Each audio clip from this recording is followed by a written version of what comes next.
Hey guys, okay, welcome to our first day of quarantine 2020. Hopefully this doesn't last that long, but until we're back at school together, I'm going to keep recording the notes. Somehow I managed to hook my computer up to my TV, and now I have the PowerPoint here.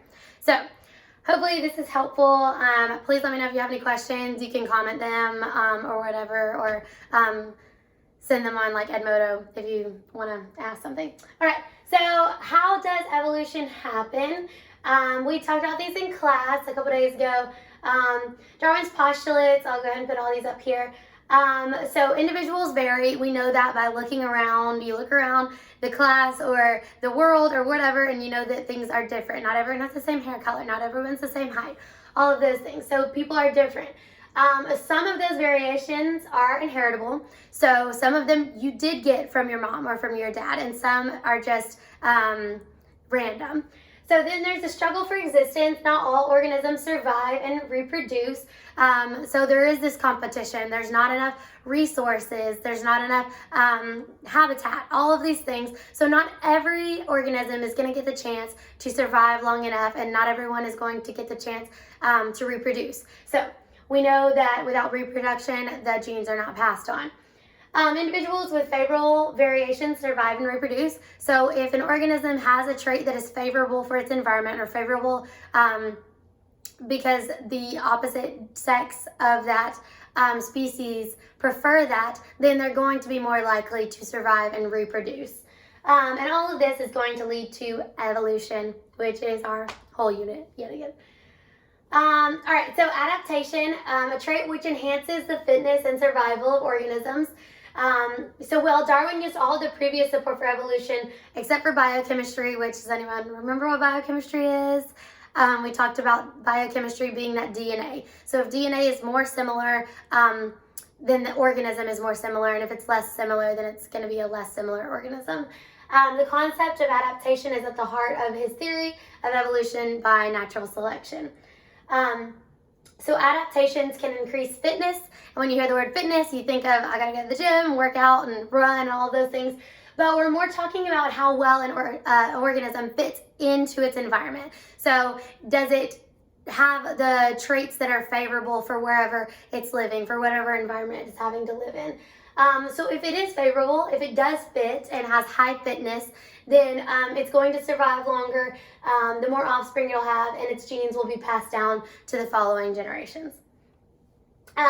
Examples of adaptations. So we look over here and you see this little guy here, and he's camouflaged, which just means blend to the environment. Think about the fact if he were yellow or pink and how easily predators would be able to see him. And so that would decrease his ability to survive, right?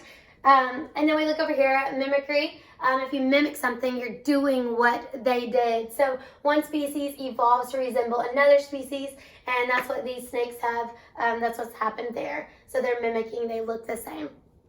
All right, next little section, ways a population can change.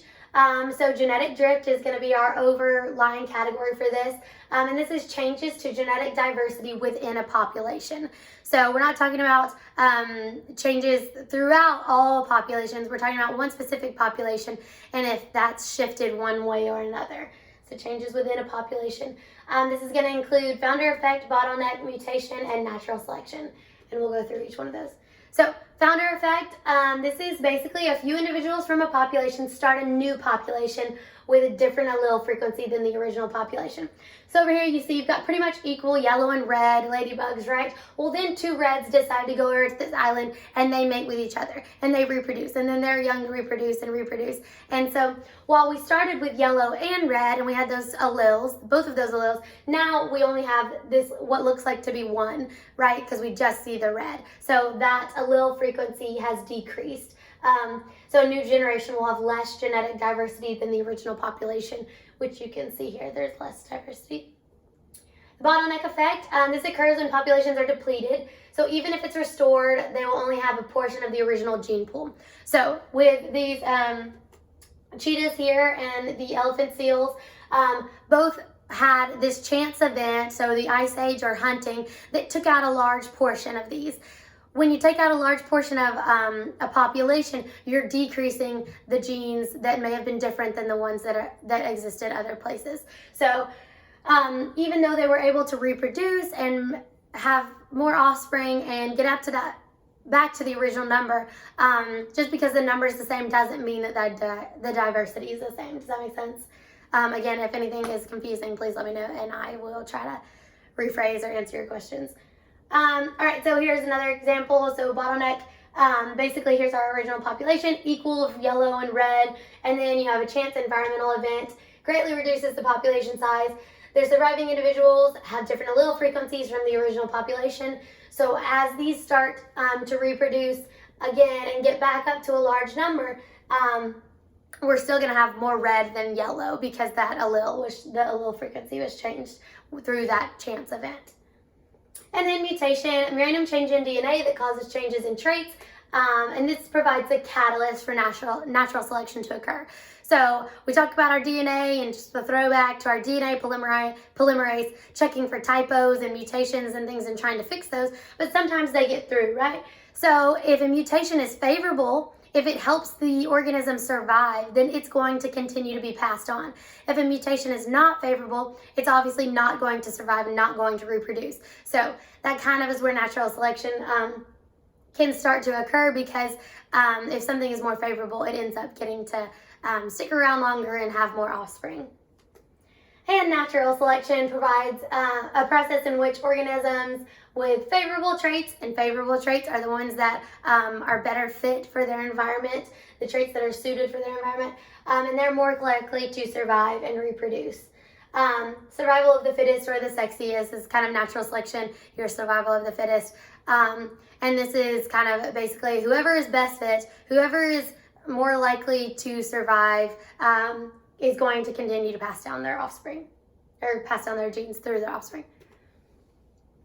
All right, speciation. When a population separates and becomes reproductively isolated, speciation, or the creation of a new species, will occur. There's two types, allopatric and sympatric. Allopatric is when a physical barrier is what's the catalyst for this. So a river, a mountain, where these things are not able to interact and mate. And then sympatric is going to be a change or difference in behavior, so they eat different things or they mate differently, or whatever that is. Okay, and then last thing we're going to do on this video, 4 ways natural selection can change a population, and we'll go through these each individually: stabilizing, directional, disruptive, or sexual. Here they all are. Here's our original population, and then stabilizing, directional, and disruptive. Each one of these, you should be able to identify what their bell curve looks like.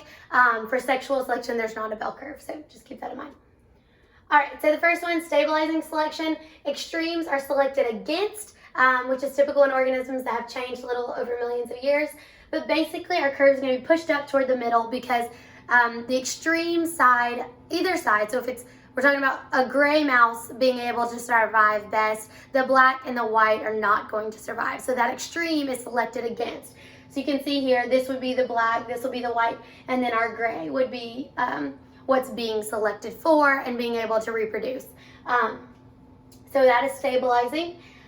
Directional, it's going to push our bell curve one way or the other, one direction or the other, and this is going to be when an extreme is selected for. So you can see here, if this was our habitat, which extreme would be selected for? Obviously our white peppered, right? What about here? Obviously our black, because they're going to be less likely to be caught by predators. They can blend in well, right? So it's going to push our curve toward one side or the other. And then our disruptive selection, this selects against intermediate forms and produces 2 subpopulations. So if we look at our snails here, we can see that our yellows are our intermediate, or our middle ground, and that's not going to survive in this scenario, in this habitat, or in this one, right? Because it doesn't blend in well to either. It's going to be easy for predators to see it and to kill it and eat it. But our black's going to survive pretty well on here, and our light's going to survive pretty well on here. And so instead of us having it push toward one side or the other, it's going to select both. It's going to continue, the dark ones are going to also continue to produce offspring, while the light ones are going to continue to produce offspring. And we're going to get this bell curve that looks like this. Basically 2, it's the only one that's going to have those 2 peaks. And then the sexual selection, males, females differ in their appearance. The males are often the flashier ones, and they are trying to attract a mate. So this is going to be a male peacock. Sexual selection is a type of natural selection, and this sentence is super important. The struggle for existence is not actually about survival, it's about reproduction. It's great if you can survive, but if you never find a mate and reproduce, then you never pass down your genes to an offspring. So it didn't really participate in that process, if that makes sense. So it's cool if they can survive. They need to be able to do that, obviously, to have time to find a mate, but it's most important that they are able to reproduce. Sexual selection acts differently on males and females. I'm just going to read these, pretty straightforward. In general, females invest more in offspring than males. Eggs are large, full of nutrients, and expensive to produce, whereas sperm are cheap. Females generally provide more parental care than males, so just some differences. And then the last thing, artificial selection. This is going to be like humans are now choosing which genes are getting passed down. So the easiest thing for me to think about is like our golden doodle example, where we're selecting this golden retriever and this poodle for different reasons, but we're choosing those traits to be passed down and to breed more of them because those are favorable, and that's what humans are going to choose to own. So it's artificially selecting what is going to be favorable for an environment. It's not necessarily that a golden doodle would survive best in the wild or whatever, but it's being selected for a different reason. All right, so we'll do that on the next video. Yeah, so just let me know if you have any questions. I am also quarantined, so I'll be around to answer them.